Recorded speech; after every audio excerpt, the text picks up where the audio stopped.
After Shay and White had left with the children and truck, the military men were the one cleaning everywhere that was messed up. Actually, the young man followed Shay to the hospital where he was being treated, and it was then that the man realized that the young guy still wants to stop them because he follows them anywhere. So he tried making the young man understand that he is in support of humans, and therefore he would not let anything harmful befall humans. The young guy then replied that earlier when many Ewell died due to White, no one will understand if he was trying to protect the humans or not. But then she understood what the young guy was trying to say, and he also made the young guy realize that he is fine, even if it was only the young who understood him. Not long after, the doctor finished treating his palm, and he went out to meet White, who already found it meaningless for him to receive treatment because he felt like they did not have much time for that, and they might be delayed. But since he already received the treatment, he then asked Shay to let them go. However, White brought up a discussion about Shay, as he has been noticing the fact that wherever they go, everyone is white, which is because he is kind to everyone unlike him. And he noticed that especially when those people are humans, then Shay overlooked anything they did to them wrongly. When Shay saw how White had been commending his good deeds, he then appreciated White as well, calling him a good person too. But White already considered Shay as a philanthropist, whereby Shay did not actually expect anything from White. Just that Shay was certain that if White had not met errors, he would have surely become a fine adult. What Shay said made White tell Shay that he is already over 100 years of age, and Shay saying something like that to him made it look ridiculous to him, so Shay apologized. But White did not see any reason for that anyways. The next morning, the military captain was seen as he just woke up, asking his guys about what happened to the demons, Shay and White, that they said they caught. Surprisingly, one of his military guys replied that he was the one who asked them to let the demons go, and in fact, they were just returning back from sending them off. This shocked the captain, as he could not remember when he said that. The captain did not bother himself too much, as he knew that even if the demons went to Zone 3 or Zone 4, he was quite sure that the military men there would take care of them. So his other guy asked him about the solution to the communication issues they are having with Zone 1. Meanwhile, the patient was surprised that they are still yet to contact Zone 1. Although one of his military guys knew what caused the communication issue was due to a giant flash of light that occurred which made communications with several camps to have been disconnected. Therefore, they suggested that they would have to make a search party, which the captain was fine with. Also, the demon suppression was said to be almost completed, and therefore it is time for them to do things for themselves. As the captain also knew that the demons might be secretly planning to get food or military supplies, and so, if they keep being too considerate, it's likely they won't be left with anything when the war ends. Therefore, he made it known that the likes of demons are not their enemies anymore. All of a sudden, there was a commotion in the sky, and before the military guys would know it, there was already a hole in the sky. It shocked everyone, and immediately, the hole emits out a purple furnace, which surprisingly happened to be Ra's doing, which even Luciel did not imagine that Ra could use that kind of method, and therefore he told the man that was with him, Sorat, that they would also be fed to the scales if they act rashly. However, Luciel wanted Lord Dark Lessa to be completely released, which will happen soon, so he told Sorat to let them leave the world to her when she arrives. But Sorat and the other guy that was there also disagree. Therefore, Luciel asked them to find something else to eat, as he let them know that they can fill their bellies with the head if those arrogant angels who obstruct their way. Sorat and the other guy make the move to eat him, but he told them that he was not referring to himself, but other angels. A small youngster by the name of Gabriel was observed calling upon his creator, Lord Ra, and pondering the possibility of what could have happened to his god, who had lost his light. Reynald, another servant of Ra, questioned Gabriel about whether or not what Gabriel had said was in fact the truth, and Gabriel affirmed that what he had said was, in fact, the truth. He explained that the light of Lord Ra had diminished, and as a result, he was unable to see anything. This was demonstrated by the fact that he was able to see. For Reynald to have complete confidence in what Gabriel had to say, Gabriel validated it from Uriel, who possessed eyes that were similar to those of God. Gabriel felt that Uriel ought to be aware of what he was saying, which led him to consider the possibility that Luciel had ultimately prevailed over Ra. Uriel was taken aback when Gabriel brought up Luciel because he explained to them that their fallen brother had gained possession of the chariot that was carrying the balance, and as a result he has been chosen by Lord Re, which indicates that he has been sacrificed. Uriel, on the other hand, helped Reinald and the others understand that Lord Re was a sacrifice in order to safeguard their world, despite the fact that this was something that the humans looked down upon. Raviel, on the other hand, stated that Lord Re has already destroyed a great number of poorly constructed worlds in the past, and as a result it asserted that he would not have been like that if Gabriel and Michael had not contributed to his development. Gabriel became enraged because Raviel had spoken his name, which indicates that Raviel is disrespecting him. However, Raviel confirmed that he is not insulting Gabriel because he was aware that all of them are only servants of God. In reality, the most important thing was that Raviel did not agree that Lord Re had been chosen. As a result, Gabriel was attempting to convince Raviel of the truth, which is that Lord Re has been chosen, and that these individuals must not have any doubts about him. Afterwards, when the sun began to rise, Uriel questioned Gabriel about what they ought to pray for at that moment, or what they ought to have faith in, given that Lord Re had finally passed away. However, Gabriel was unable to supply him with exact answers because everything seemed to be a mystery to them. They were all at a loss as to what they should pray or believe in, and Gabriel was aware that if they were unable to come to a consensus on anything, then it was possible that they would lose their light. Uriel felt sad for Gabriel as he stepped up to him to comfort him and let him know that the world will soon collapse, so that was not the appropriate time for them to cry. Gabriel felt sober as tears rolled down his cheek, and Uriel felt sorry for him as soon as he saw him. During all of this time, Reinald was observing, and he couldn't help but express his curiosity about why they were all behaving like children. He was perplexed by the fact that their deity had recently passed away, and they were unable to decide what to do about it. He anticipated that they would muster up the fortitude to find a solution. However, Gabriel responded to him by saying that they are not like him, despite the fact that he recognized what Reinald was attempting to convey.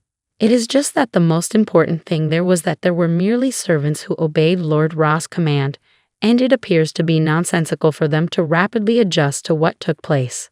However, Reinald remained steadfast in his assertion that he cannot simply allow everything to come to a stop at that point. Therefore, he parted ways with them and went to a location where he was by himself. He questioned Lord Ra about whether or not he had indeed passed away, as his slaves had stated, and he stated that if he had passed away, he would be willing to follow him till he passed away, despite the fact that he acknowledges the fact that they are not as intelligent as he is, and that they are clueless about where they should go and what they should be doing. In anticipation of a response from Lord Ra, he delivered all of this. All of a sudden, there was a disturbance on the land, and to everyone's surprise, Lord Lessa arrived and addressed Reinald. Everybody, including Reinald, was taken aback because he had not anticipated Lessa. Reinald was initially frightened when Lord Lessa asked him what he was doing there. However, Lord Lessa calmed him down by revealing that he was not the person sitting in front of him. Rather, it was the god of darkness. However, Lord Lessa truly heard Reinald's voice, which is why he appeared. After that, Reinald informed him that Lord Re had in fact passed away. Initially, he anticipated receiving a response. However, he did not receive any. Subsequently, he repeated his question, inquiring about the whereabouts of the god of night or the activities that he had been engaged in. In light of the fact that he was able to perceive that the apostles loved him, the god of night just instructed Reinald to convince them. When Reinald attempted to inquire about the manner in which the god of night was aware of that, the god of night responded that he did not have much time to provide an explanation. As he revealed how Lord Dark Lessa's heart and will are destroying him, one can clearly see a hole that has penetrated through his heart and reached the other side. Lord Dark Lessa's will and heart are destroying him. After Reinald realized that the god of night does not have any spare time, he approached him and asked him to instruct him on what to do. As a result, the god of night advised him to cease the conflict, even if there were more gods. He also helped him realize that people currently live in such a manner, and that he should therefore refrain from engaging in conflict. Reinald came and called her out, letting her know that he had brought the answer that she desired to hear.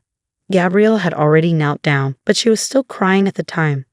On the other hand, Gabriel insisted that Reinald should simply assist her by fighting through the conflict alongside her. Gabriel did not receive any response from Reinald. He suggested that he go. Nevertheless, Reinald inquired of him as to what he was praying for, while Gabriel reiterated that Lord Ra is a god who made a sacrifice for them, as well as for their family and friends. Eventually, Gabriel was able to comprehend the magnitude of the things that he had lost, to the point where he no longer had anything to lose. Therefore, he is the same as every other human being. In addition to this, he endeavored to make Gabriel comprehend the reality that people have been fighting from the beginning of time till the current day, including those who did not believe in the existence of gods. On the contrary, human beings have faith in one another. Despite everything that Reinald had to say, Gabriel was not persuaded. He continued to claim that they are nothing more than shadows of Lord Ra, and as a result, he and the other servants are distinct from Reinald, which caused them to think in a different way.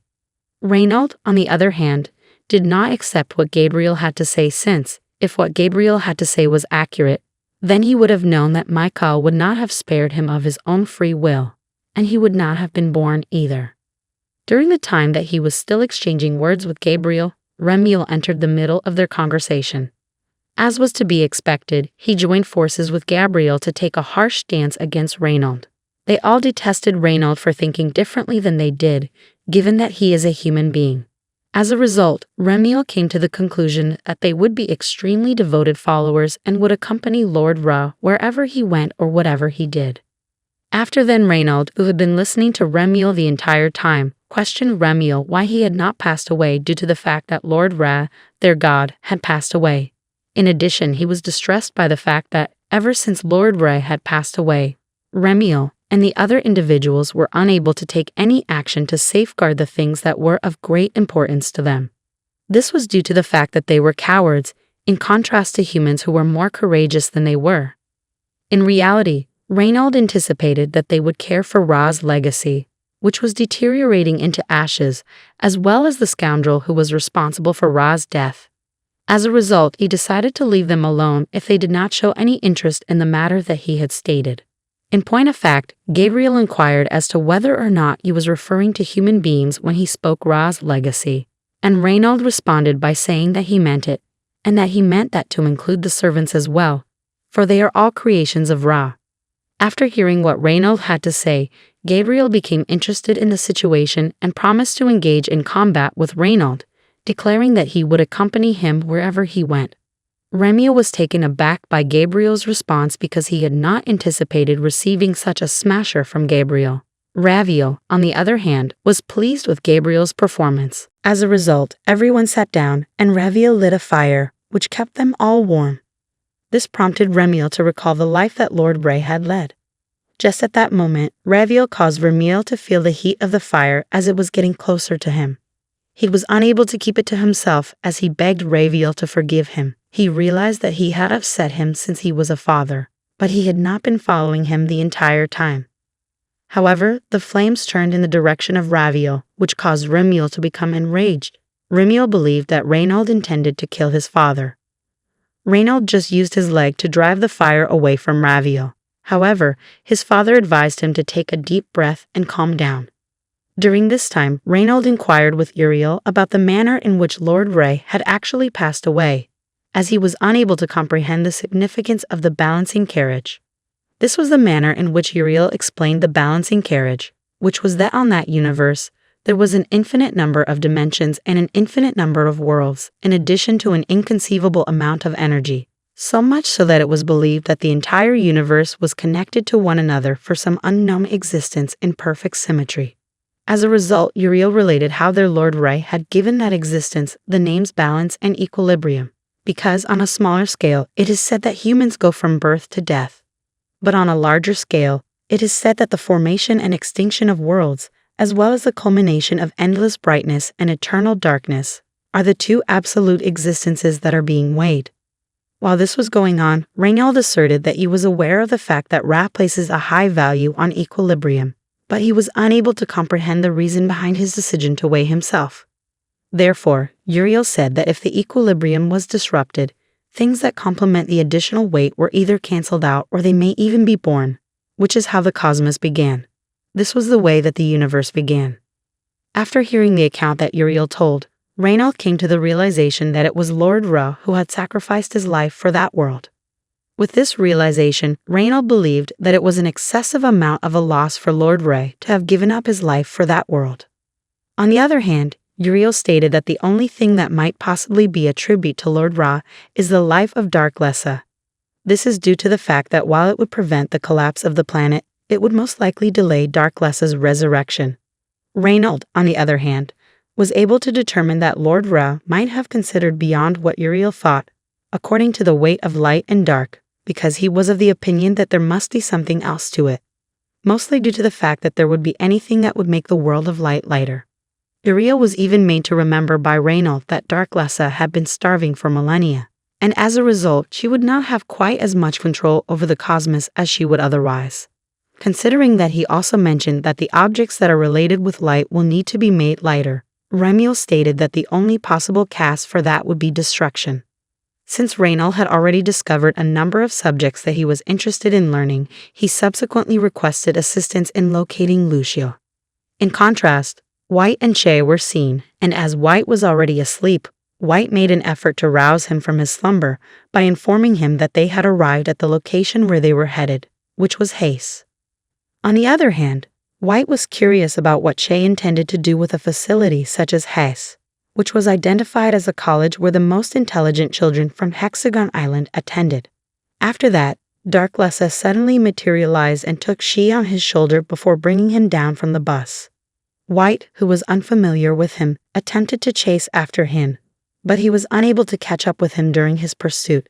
In light of this, Dark Lessa and She make their way towards the building as they come across a young man whom they have dubbed Curly and who is dying from his hair.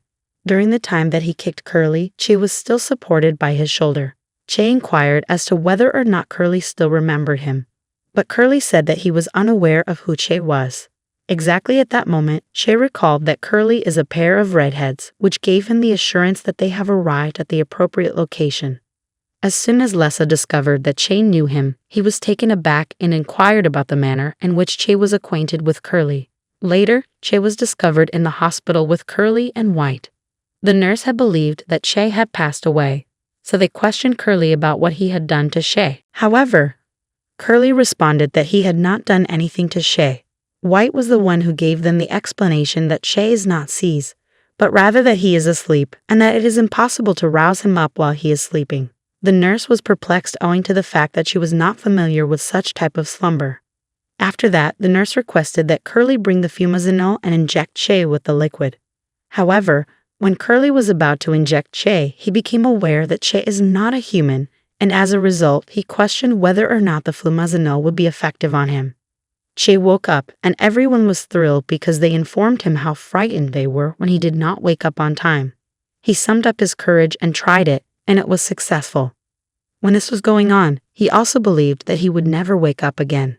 As a result, the nurse inquired about Rano and Lexter, and Rano said that Lexter had returned to his family, while he had spoken with Reinald on his way back, which led him to believe that he would return soon. Then, just as Curly was about to tell him what had happened to Lucy, he astonished Curly by saying that he already knew everything. It was at this point when she explained to them that Lucy was exactly the same as him, because she had turned into a shell for Dark Lessa. As Dark Lessa's soul is now residing in Lucy in her whole, Che is the place where Dark Lessa's will and heart are located. On the other hand, she stated that Dark Lessa chose Lucy as a vehicle to combine 3 elements, despite the fact that Lucy possessed a soul that was more powerful than anybody else and was capable of becoming Dark Lessa's container. Due to the fact that Lucy cannot be a pure white sealing existence, Dark Lessa will consequently fully shatter Lucy and emerge into the world when the 3 powers are brought together. Furthermore, at that same moment, as a result of the magnet-like resonance between the two, it was already drawing out the powers that he possessed. Due to the fact that Che was even attempting to retain them, he was ultimately unsuccessful in containing the power. If it were to be halted any sooner, then Lucy would transform into Dark Lessa herself. When Curly, who was already terrified by what Che had explained, asked Che, whom he does refer to as Lessa, how it could be prevented or what humans could do about it, he was already terrified. Then, Che responded to him by saying that there is a solution if he is able to assist him. Consequently, he exited the medical facility and approached the truck, and as he opened the truck, he displayed the demon children that were present in the truck. He responded that he merely made the children go asleep because he wanted his sins to be purged, which would need him to go back to the beginning, which is exactly what he is doing. They were left in a state of shock, and the nurse was curious about what Che had done. Che requested that Curly, who was actually a physician, reverse the transformation of the demon children into human beings. Fear engulfed Curly from head to toe, and he was completely taken aback.